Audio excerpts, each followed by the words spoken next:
llamo Tomás y aunque nunca he sido de escribir mucho, hoy me animé a compartirles algo que me pasó hace unos meses en la reserva, El Cedral, allá en la Sierra de Córdoba, Argentina. Llevo más de 10 años como guardabosques y si bien he visto de todo, pumas, incendios, cazadores furtivos, lo de aquella noche no se parece a nada que haya experimentado antes. Era una noche fría de agosto, de esas en que la neblina se cuela entre los árboles y el rocío cubre la hojarasca como un manto de escarcha. El viento apenas movía las ramas de los cedros y los eucaliptos, y el único sonido era el crujir de mis botas sobre el sendero de tierra húmeda. Llevaba mi linterna, la radio y el machete colgado al cinto. El aire olía a tierra mojada y a hojas podridas, ese aroma denso que solo se siente en el monte después de una llovizna. Cada tanto, el ulular de un búho rompía el silencio, y los grillos parecían acompañar mi andar con su canto insistente. No recuerdo la hora exacta, pero calculo que serían cerca de las 2 de la mañana, cuando al doblar por un recodo del sendero vi algo que me hizo detener en seco. Entre los árboles, a unos 50 metros, flotaban unas luces. No eran linternas ni faroles, parecían esferas pequeñas, de un azul pálido, casi translúcido, que se movían despacio, como si danzaran en el aire. Me quedé quieto, conteniendo la respiración.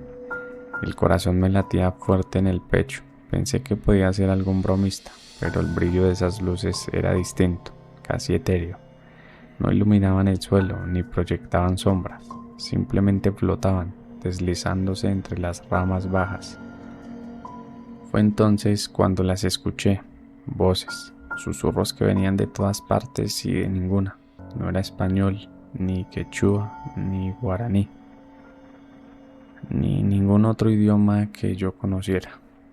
Sonaban como un murmullo antiguo, con palabras largas y guturales, a veces entrecortadas por risas suaves o lamentos lejanos.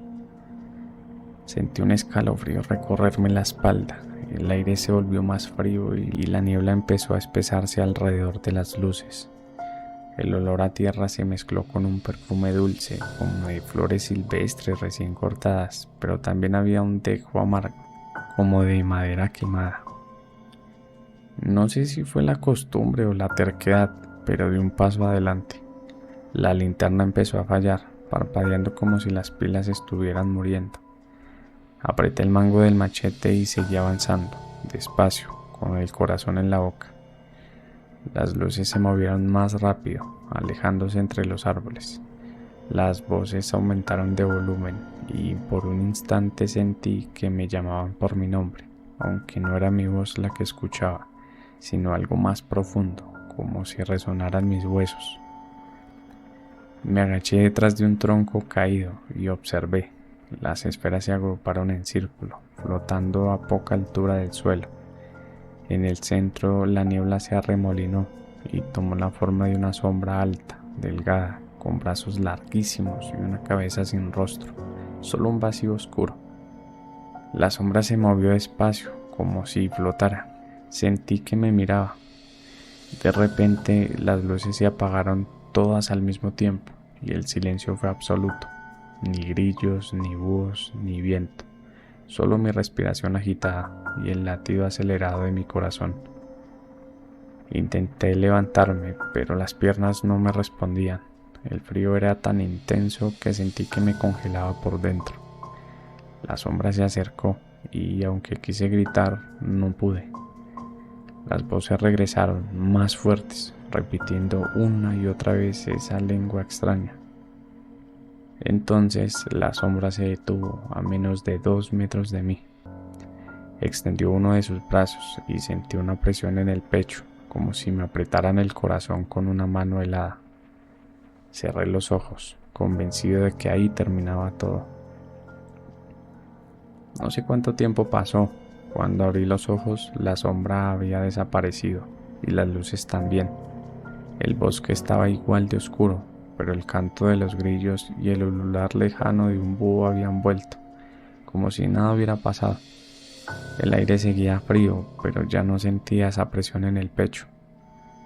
Me incorporé temblando, la linterna seguía sin funcionar. así que avancé a tientas guiándome por el sendero y el instinto. Cada paso era un esfuerzo, me dolían las piernas y sentía la garganta seca, como si hubiera corrido una maratón. Cuando llegué al puesto de guardia, el reloj marcaba las 4:30 de la mañana. Me senté en la silla, tratando de ordenar mis pensamientos. No podía sacarme de la cabeza el murmullo de aquellas voces ni la imagen de la sombra. Me miré las manos y fue entonces cuando noté algo raro. En la palma derecha tenía una marca, como un círculo pequeño, quemado, que no recordaba haberme hecho nunca.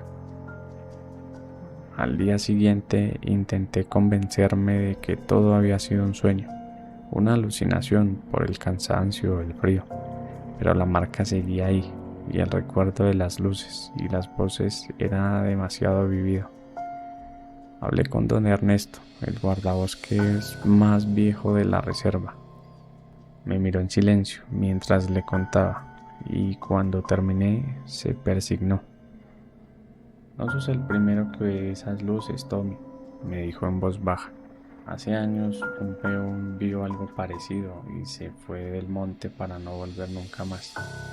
Dicen que son los antiguos los que cuidaban la tierra antes que nosotros. A veces aparecen cuando alguien se acerca demasiado a lo que no debe. Le mostré la marca y palideció. Eso es una señal. Te eligieron o te advirtieron. Anda con cuidado, hijo. Los días siguientes el bosque pareció distinto. Los animales estaban más inquietos y los árboles crujían aunque no hubiera viento. A veces, al caer la noche, sentía de nuevo ese perfume dulce mezclado con el olor a quemado, y el canto de los grillos se interrumpía de golpe, como si algo los asustara. Una tarde, mientras patrullaba cerca del arroyo, vi reflejada en el agua una de aquellas esferas azules, flotando detrás de mí. Me di vuelta de golpe, pero no había nada. Sin embargo, la sensación de estar siendo observado no me abandonó durante semanas. Un mes después, me animé a volver al mismo lugar donde había visto las luces. Llevaba una cámara y una linterna nueva, por si acaso. Caminé despacio, atento a cada sonido, al crujir de las ramas bajo mis botas, al viento que traía consigo el aroma de los cedros. Al llegar al claro, el aire se volvió más frío y la niebla empezó a arremolinarse. Sentí un escalofrío familiar. De repente, la linterna parpadeó y se apagó, igual que la vez anterior. Las voces regresaron, susurrando en esa lengua imposible de descifrar. Esta vez no vi luces ni sombras, pero sentí una presencia a mi lado, como si alguien caminara conmigo, invisible. La marca en mi mano empezó a arder y las voces se hicieron más claras, aunque seguían siendo incomprensibles. Cerré los ojos y respiré hondo. No sé por qué, pero en vez de miedo sentí una extraña paz, como si de alguna manera el bosque me aceptara o al menos me perdonara por haber visto lo que no debía. Desde entonces, cada vez que patrullo de noche, llevo conmigo una ramita de ruda y una medalla de San Benito, por las dudas. La marca en la mano nunca desapareció, y a veces, cuando la luna está llena y la niebla cubre el monte, siento que las voces me acompañan, susurrando secretos que tal vez algún día logre entender. No sé si lo que vi fueron espíritus, guardianes antiguos o simplemente una manifestación del bosque mismo, pero aprendí a respetar esos misterios, a caminar con humildad y a escuchar lo que la naturaleza tiene para decirnos, aunque no siempre podamos comprenderlo. Por eso les comparto mi historia, para que sepan que en el monte no estamos nunca solos y que hay cosas que es mejor no buscar, pero si se cruzan en nuestro camino hay que enfrentarlas con respeto y el corazón abierto. Si alguna vez sentiste un escalofrío al escuchar una de las historias o te quedaste pensando en lo que hay más allá, dejando tu like apoyarás mucho el canal. Te invito a presionar el botón de suscribirse y espero que la próxima historia que narre sea la tuya.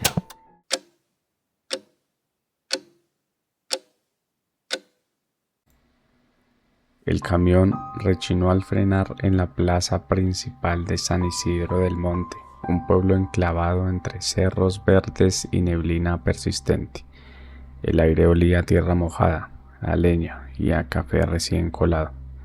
Bajé con mi mochila, la grabadora y la cámara colgando del cuello, sintiendo el peso de la curiosidad y el cansancio de 6 horas de viaje por carreteras serpenteantes. Vine a cubrir una noticia que en la capital apenas se ocupó un par de líneas: la desaparición de una joven llamada Lucía, hija de la panadera. Pero al llegar, el pueblo parecía sumido en una calma extraña, como si todos supieran algo que yo no. Las casas con techos de teja roja se alineaban alrededor de la plaza, y en el centro una fuente de piedra murmuraba bajo la sombra de un ahuehuete centenario. Me recibió don Ezequiel, el dueño de la posada. Su voz era áspera, pero sus ojos tenían la calidez de quien ha visto muchas lunas. Me ofreció un café y un pan de anís, y mientras lo saboreaba, el murmullo de la gente en la calle se mezclaba con el canto lejano de un gallo. «Aquí no pasa nada, señorita», me dijo bajando la voz, «pero mejor no ande sola de noche, ¿sí?». No le di mucha importancia, estaba acostumbrada a los recelos de los pueblos pequeños, pero algo en su mirada me hizo prometerle que sería prudente. Esa noche, después de entrevistar a la madre de Lucía y a algunos vecinos, regresé a la posada. El viento silbaba entre los tejados y la luna apenas se asomaba entre nubes pesadas. Me costó dormir, el colchón crujía y cada sombra en la pared parecía moverse. A las 3 de la mañana me despertó un frío inexplicable. Me envolví en la cobija, pero el frío persistía, como si viniera de dentro. De pronto escuché pasos en el corredor, lentos, arrastrados. Asomé por la ventana y vi, bajo la luz mortecina de un farol, una figura vestida de blanco. No podía distinguir su rostro, pero su silueta era inconfundible. Una mujer alta, con el cabello largo y suelto. Me quedé paralizada. La figura se detuvo frente a la posada. Levantó la cabeza y, aunque no podía ver sus ojos, sentí que me miraba. Un escalofrío me recorrió la espalda. Quise gritar, pero la voz se me atoró en la garganta. La figura siguió su camino, deslizándose hacia la plaza, y desapareció entre la neblina. Al día siguiente pregunté a don Ezequiel si alguien más había visto a una mujer vestida de blanco. Me miró con extrañeza y negó con la cabeza. «Aquí nadie sale a esas horas, señorita, menos una mujer». Durante el día, el pueblo era otro. Los niños jugaban en la plaza, las mujeres vendían tamales y el aroma de las flores llenaba el aire. Pero cada vez que mencionaba la desaparición de Lucía, la gente bajaba la voz o cambiaba de tema. Solo una anciana, doña Remedios, accedió a hablar conmigo. «Dicen que Lucía fue vista por última vez cerca del río, donde está el puente viejo, pero nadie quiere ir por allá después de que oscurece», me confesó, persignándose. «Hay cosas que es mejor no buscar». Esa tarde decidí ir al río. El camino era de tierra, bordeado por árboles retorcidos y zarzamoras. El sol apenas iluminaba el agua turbia. Me senté en una piedra, encendí la grabadora y anoté mis impresiones. De pronto sentí una presencia detrás de mí. Me giré y no vi a nadie, pero el aire se volvió más frío y un olor a flores marchitas me envolvió. De regreso pasé por la iglesia. El párroco, un hombre joven de acento costeño, me invitó a entrar. El interior era fresco, con velas encendidas y bancos de madera gastada. «¿Usted cree en los fantasmas?», le pregunté, casi en broma. Él sonrió, pero no respondió. Solo me ofreció agua bendita y me aconsejó rezar antes de dormir.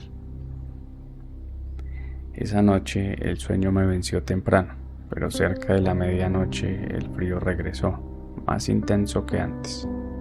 Esta vez escuché claramente el llanto de una mujer. Me levanté, temblando, y salí al corredor. La figura de blanco estaba ahí, de espaldas, flotando a unos centímetros del suelo. «¿Quién eres?», Pregunté con la voz temblorosa. La figura giró lentamente. Su rostro era borroso, como cubierto por un velo de niebla. Extendió una mano hacia mí y sentí un dolor agudo en el pecho, como si me arrancaran el aliento. Caí de rodillas, sollozando. De pronto todo se oscureció. Cuando desperté, estaba en mi cama, empapada en sudor. Revisé la grabadora. Solo se escuchaba un zumbido, como el de una radio descompuesta. Al día siguiente, fui a la panadería. La madre de Lucía, doña Teresa, me recibió con los ojos hinchados de tanto llorar. Le conté lo que había visto y, para mi sorpresa, no me llamó loca. A mí también se me ha parecido, susurró. Desde que Lucía desapareció, la veo todas las noches vestidas de blanco, rondando la casa, pero cuando trato de hablarle se desvanece. Me mostró una foto de su hija. Era idéntica a la figura que yo había visto. Un escalofrío me recorrió la espalda. ¿Sería posible que el espectro fuera Lucía buscando ayuda? Decidí investigar más a fondo. Revisé archivos en la alcaldía, hablé con el policía local y con los jóvenes del pueblo. Todos coincidían en algo. Nadie había visto a Lucía desde hacía una semana, y algunos aseguraban que el puente viejo estaba maldito. Esa tarde regresé al río. El agua corría lenta y el sol se ocultaba tras los cerros. Caminé hasta el puente, que crujía bajo mis pies. De pronto sentí que alguien me observaba. Me giré y ahí estaba la figura de blanco, en el extremo opuesto del puente. Esta vez no huí, crucé el puente, sintiendo cómo el aire se volvía más denso. La figura extendió la mano y, al tocarla, una visión me inundó. Vi a Lucía corriendo por el bosque, perseguida por una sombra oscura. Tropezaba, caía al río y la corriente la arrastraba. Grité su nombre, pero la visión se desvaneció y la figura de blanco desapareció en la bruma. Regresé a la posada, temblando. No podía distinguir si lo que había visto era una alucinación o una revelación. Esa noche apenas pude dormir. El viento azotaba las ventanas y los grillos parecían guardar silencio, como si la naturaleza misma estuviera de luto. A la mañana siguiente decidí hablar con don Ezequiel. Le conté todo: las apariciones, la visión en el puente, el dolor en el pecho. Él me miró con gravedad y, después de un largo silencio, me invitó a sentarme en la cocina, donde el aroma a café y canela intentaba disipar la tensión. San Isidro guarda muchos secretos, señorita, me confesó. Hace años otra muchacha desapareció igual, cerca del río. Dicen que su espíritu nunca descansó. Aquí la gente prefiere callar porque el miedo es más fuerte que la verdad. Me mostró una vieja libreta con recortes de periódico y notas escritas a mano. En una de las páginas reconocí la foto de la otra muchacha desaparecida, también vestida de blanco. El patrón se repetía, como una maldición que el pueblo no quería enfrentar. Esa noche decidí enfrentar el miedo. Preparé mi grabadora, la cámara y una linterna. Caminé hasta el puente viejo, guiada por la intuición y el deseo de ayudar a Lucía, o al menos de entender su sufrimiento. El aire era helado y la neblina cubría el río como un sudario. Al llegar al puente, la figura de blanco apareció, más nítida que nunca. Sus cabellos flotaban y sus ojos, ahora sí podía verlos, estaban llenos de tristeza. ¿Qué quieres?, pregunté, sintiendo que el corazón se me salía del pecho. La figura señaló el agua. Seguí su gesto y entre las piedras vi algo brillante. Bajé con cuidado, resbalando entre el lodo y las ramas. Allí, semienterrado, encontré un dije de plata en forma de mariposa. Lo tomé y, al levantar la vista, la figura sonrió con dulzura y se desvaneció en una ráfaga de aire frío. Regresé al pueblo con el dije en la mano. Fui directo a la panadería y se lo mostré a doña Teresa. Ella lo reconoció al instante. Era de Lucía. «Gracias, hija», me dijo llorando. «Ahora sí que mi niña descansa». Esa mañana la noticia corrió por el pueblo. La policía organizó una búsqueda en el río y al tercer día encontraron el cuerpo de Lucía atrapado entre las raíces de un árbol. El pueblo entero acudió al funeral. La niebla se levantó por primera vez en semanas y mientras el ataúd descendía sentí una paz extraña, como si una deuda antigua se hubiera saldado.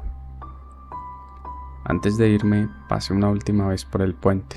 El aire era cálido y los pájaros cantaban. Miré al otro lado y por un instante creí ver la silueta de Lucía, vestida de blanco, despidiéndose con una sonrisa. Regresé a la ciudad con la historia en mi libreta y una certeza en el corazón. Hay cosas que solo pueden entenderse si se viven. El espectro de Lucía era real, al menos para quienes tuvimos el valor de mirar más allá del miedo. Su aparición no fue una amenaza, sino un llamado de auxilio, un grito silencioso que solo algunos pueden oír. Desde entonces, cada vez que escucho el viento entre los árboles, recuerdo a San Isidro del Monte, su niebla, sus secretos y a la muchacha vestida de blanco que solo yo pude ver. Gracias por leer mi historia.